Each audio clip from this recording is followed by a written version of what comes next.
Folie Actualité par Paul Bretéché. La folie n'est pas nécessairement une maladie mentale. C'est d'abord un état de l'esprit et du corps.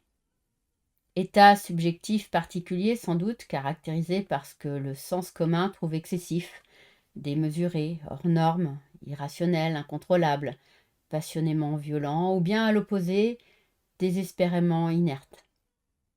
Cet état n'est pas toujours spectaculaire. Il peut rester longtemps discret et à peu près contenu, petite folie mineure que l'on évoque pour le plaisir de l'anecdote. La bizarrerie suscite l'amusement, elle ne fait ni scandale ni n'effraie. Quand, pressé, on croise dans les couloirs du métro une personne qui dialogue avec des ombres, on n'appelle pas pour autant police secours. Les choses se gâtent quand l'étrange s'amplifie au point de franchir le seuil de ce que l'on nomme passage à l'acte. Un exemple, récemment, le journal Le Monde titrait en première page « La folle politique du préfet Bonnet ». En l'occurrence, c'est donc la politique conduite par un haut fonctionnaire que l'on considérait comme une folie. Mais de là à conclure que l'homme fût schizophrène ou bien paranoïaque, il y a un pas que personne ne s'aviserait de franchir. Le diagnostic du phénomène humain, circonstanciel ou historique, échappe dans ce cas à la compétence des seuls experts psychiatres, fussent-ils les plus férus en folie insulaire. Il arrive donc que la folie déborde les catégories cliniques qui sont censées en rendre compte. Au-delà de l'individu, elle dénote une ambiance, un style de relation, un régime d'activité, ou même la turbulence d'une époque. Elle s'incarne dans des positions subjectives en état d'agitation. Cet usage extensif et vague du terme de folie pour qualifier ce qui dépasse la raison n'est évidemment pas sans ambiguïté. Le choix du mot permet de nommer l'indécidable entre la logique et l'incohérence, le trop réel et l'illusoire, mais surtout entre le coup de génie et le symptôme pathologique. C'est une façon de rester sur la ligne de crête qui sépare au sein des anormalités celles que l'on juge morbides et celles qui témoignent d'une belle vitalité. L'indécision facilite d'ailleurs le retournement des valeurs et le passage de l'éloge à la réprobation. Tout signe de folie fait naître le soupçon d'une causalité pathologique et, à l'inverse, peut susciter par son raffinement ou son ingéniosité un véritable sentiment d'admiration. L'ambivalence du mot folie dans le langage courant explique que les psychiatres et parfois même les psychanalystes s'en méfient. Ils préfèrent en général des vocables apparemment mieux définis, psychose, névrose, perversion, autisme, dépression, qu'ils déplient ensuite en une palette de sous-catégories nosographiques en fonction de leur grille de lecture privilégiée, variable selon les époques et leurs écoles d'appartenance. Cela ne les empêche pas de rencontrer la folie dans chacune de ces figures pathologiques, mais c'est alors dans des circonstances particulières et pas sans un certain embarras. L'effacement du mot folie de l'univers conceptuel et pratique des soignants a une histoire.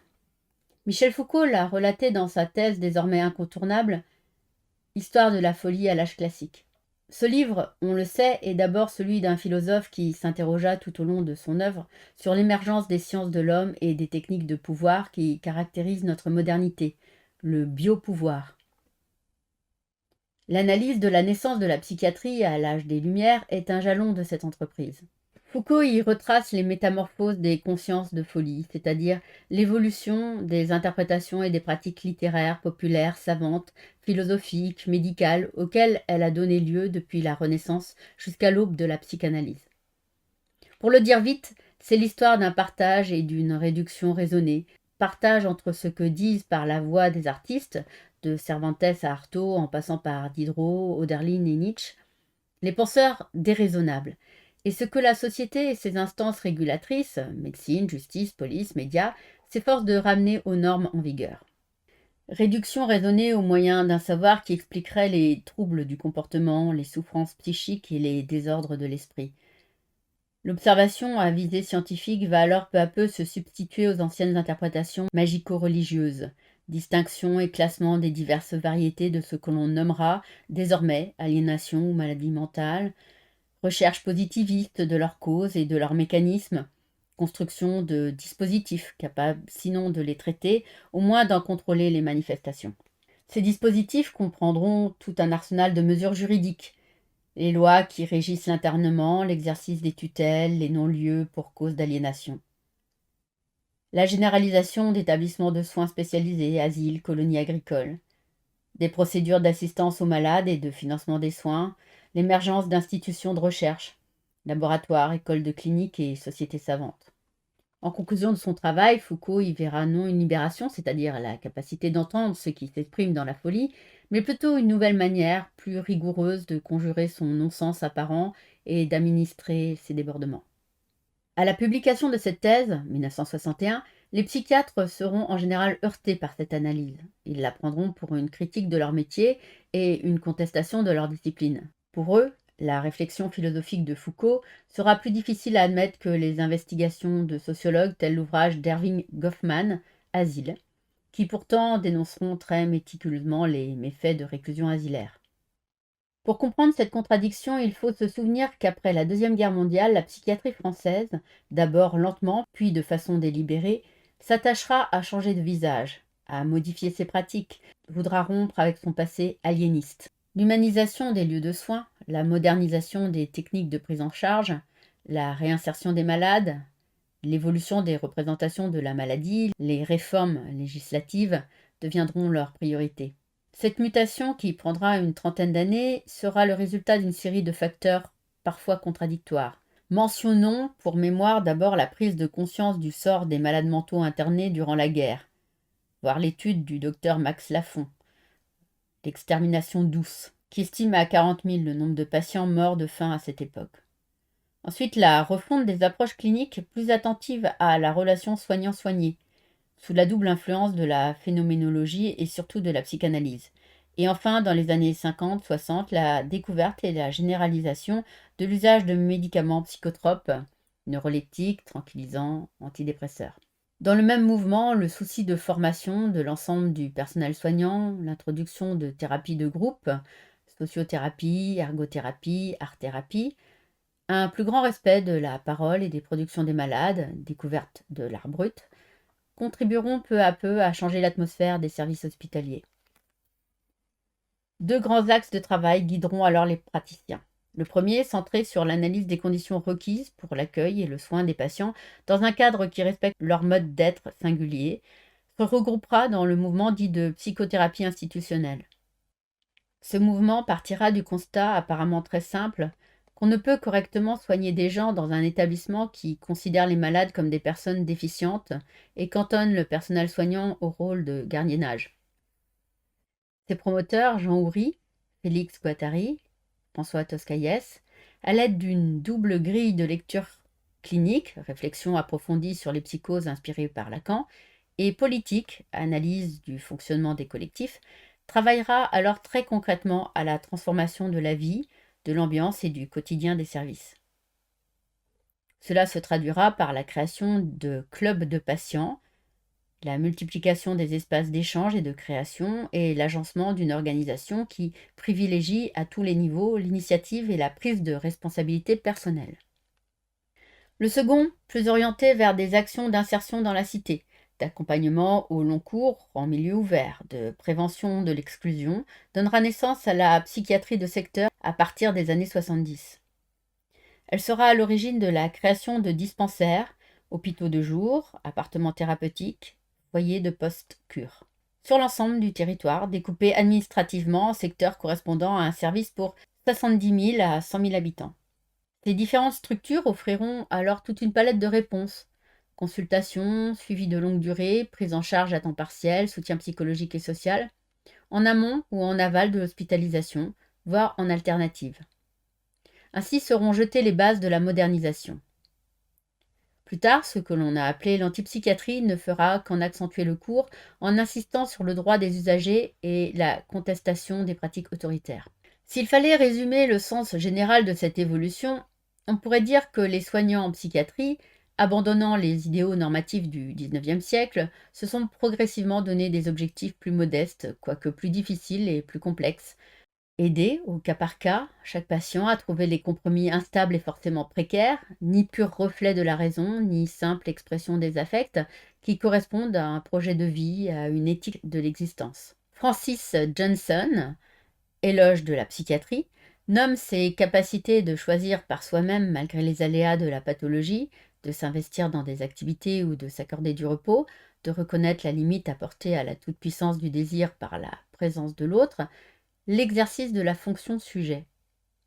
Aider quelqu'un à se soigner revient alors à retrouver le sens de cette fonction et le goût pour l'exercice de cette faculté subjective.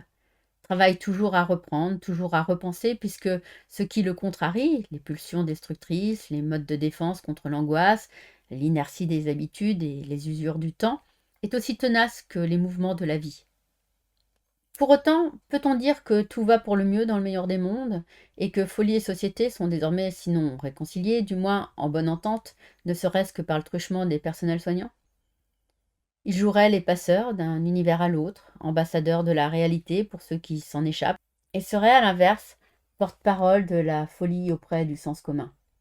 La critique de Foucault ne parlerait plus de notre temps. Rien n'est moins sûr, et pour plusieurs raisons. Des raisons conjoncturelles et politiques d'abord, et plus fondamentalement des raisons d'ordre théorique. Depuis une dizaine d'années, la pratique psychiatrique connaît un nouveau changement. Annoncé d'abord aux États-Unis, il est l'effet du tournant libéral en matière de politique sanitaire et sociale.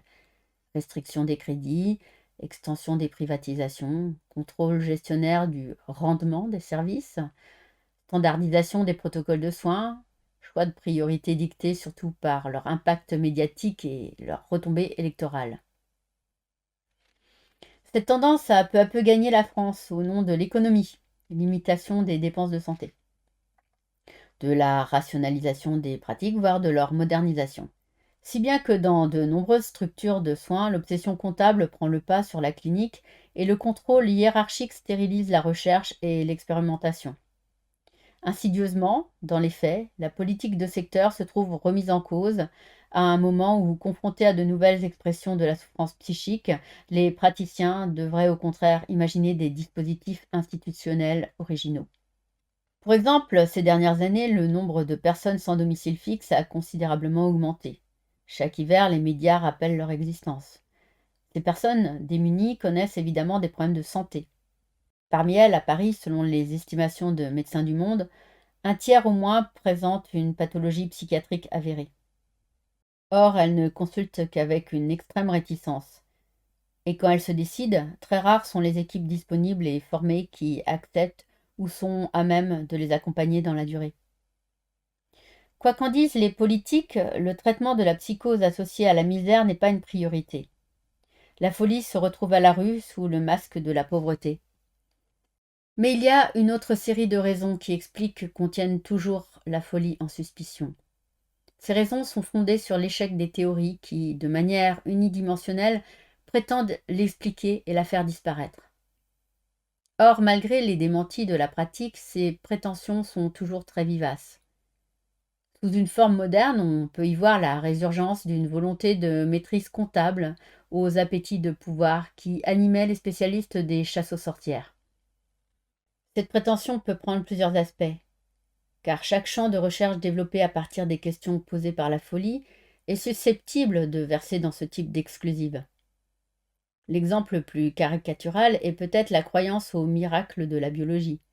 Imaginez que tout désordre de l'esprit se résume à un dysfonctionnement des cellules cérébrales pour en conclure qu'un jour la science nous donnera la clé du bonheur et celle des relations harmonieuses. L'illusion peut sembler grossière, elle est néanmoins très forte. Elle est portée par des intérêts commerciaux et répond à une attente indiscutable, voire les querelles à propos du Prozac.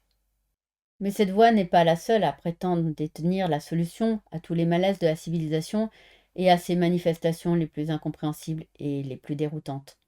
On a connu une autre époque où certains n'avaient pas peur d'affirmer que la révolution guérirait même la schizophrénie. L'histoire, heureusement ou malheureusement, ne leur a pas donné raison. Si bien que passer en revue toutes les nouvelles techniques, comportementalisme, thérapie cognitive, New Age, qui annoncent le miracle pour demain, relèverait du catalogue fastidieux. Même les psychanalystes peuvent connaître ce goût pour le pouvoir sur l'autre. Pourtant, de par leur position, ces praticiens devraient être avertis. Tôt ou tard, ils connaissent la folie du transfert et doivent avec humilité faire face à ses excès. Dans ce cas, ils redécouvrent que leur savoir des maladies mentales n'est pas une garantie. La folie, comme le notait Foucault, échappe toujours à toutes les réductions. C'est sans doute pourquoi ce que les artistes peuvent nous en dire, sans mettre un point final aux énigmes de l'angoisse, du délire et de la passion, est une source de réflexion si précieuse. Leur esthétique a la vertu de nous toucher au-delà du raisonnable.